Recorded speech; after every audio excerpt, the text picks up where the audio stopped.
Bengaluru south zone auto consultants association ವಿಯುಪುರ ನಾವು ಪ್ರತಿ ವರ್ಷವೂ ಸಹ ಶ್ರೀರಾಮನವಮಿಯನ್ನು ತುಂಬ ಅದ್ದೂರಿಯಾಗಿ ಮಾಡ್ಕೊಂಡು ಬರ್ತಾ ಇದ್ದೀವಿ. ನಮ್ಮ ಈ ಶ್ರೀರಾಮನವಮಿಗೆ ನಮ್ಮ ಎಲ್ಲ ಆಟೋ ಕನ್ಸಲ್ಟೆನ್ಸ್ ಅಸೋಸಿಯೇಷನ್ ಅವರು ಎಲ್ಲ ಅಂಗಡಿಯವರು ಸಹ ಎಲ್ಲ ಒಟ್ಟಿಗೆ ಕೂಡಿ ತುಂಬ ವಿಜೃಂಭಣೆಯಿಂದ ಈ ಶ್ರೀರಾಮನವಮಿನ ನಾವು ಮಾಡ್ತೀವಿ. ಹಾಗೆ ಸಹ ಅಕ್ಕಪಕ್ಕದ ಜನ ಇರ್ಬೋದು ಎಲ್ಲರೂ ಸಹ ನಮಗೆ ಸಹಕರಿಸ್ತಾ ಇದ್ದಾರೆ. ಆಮೇಲೆ ಇದನ್ನು ಇನ್ನೂ ತುಂಬ ಹೆಚ್ಚಾಗಿ ಅಂದರೆ ಇನ್ನೂ ಅದ್ದೂರಿಯಾಗಿ ಮಾಡಬೇಕು ಅಂತ ನಾವು ಇನ್ನು ಪ್ರತಿ ವರ್ಷವೂ ಸಹ ಕಾರ್ಯಕ್ರಮನ ಆಯೋಜನೆ ಮಾಡ್ತಾ ಇದ್ದೀವಿ. ಆಮೇಲೆ ಇಲ್ಲಿ ಯಾವುದೇ ಥರ ಹಿಂದೂ ಮುಸ್ಲಿಮನ್ನ ಭೇದ ಭಾವ ಇದ್ದಲ್ಲ ಎಲ್ಲರೂ ಸಹ ಒಟ್ಟಿಗೆ ಕೂಡಿ ನಾವು ಈ ಒಂದು ಕಾರ್ಯಕ್ರಮನ ತುಂಬ ಸಂತೋಷದಿಂದ ವಿಜೃಂಭಣೆಯಿಂದ ವಿಯುಪುರಮಲ್ಲಿ ನಾವು ಮಾಡ್ತಾ ಇದ್ದೀವಿ.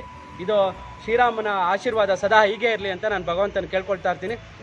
ಎಲ್ಲರಿಗೂ ಭಗವಂತ ಒಳ್ಳೇದು ಮಾಡಲಿ, ಆರೋಗ್ಯ ಆಯುಷು ಐಶ್ವರ್ಯ ಎಲ್ಲಾನು ಕೊಟ್ಟು ಭಗವಂತ ಈ ಮಳೆ ಬೆಳೆ ಇಲ್ಲ ಅದನ್ನ ಇನ್ನೂ ಸಮೃದ್ಧಿಯಾಗಿ ಮಳೆ ಬೆಳೆ ಬರಂಗ್ ಮಾಡಲಿ ಅಂತ ಭಗವಂತನ ಕೇಳ್ಕೊಳ್ತಾ ಎಲ್ಲರಿಗೂ ಒಳ್ಳೇದಾಗ್ಲಿ ಅಂತ ಕೇಳ್ತಾ ಇದ್ದೀನಿ. बोलो श्री रामचंद्र प्रभु की जय, बोलो श्री रामचंद्र प्रभु की जय, बोलो श्री रामचंद्र प्रभु की जय, जय हनुमान।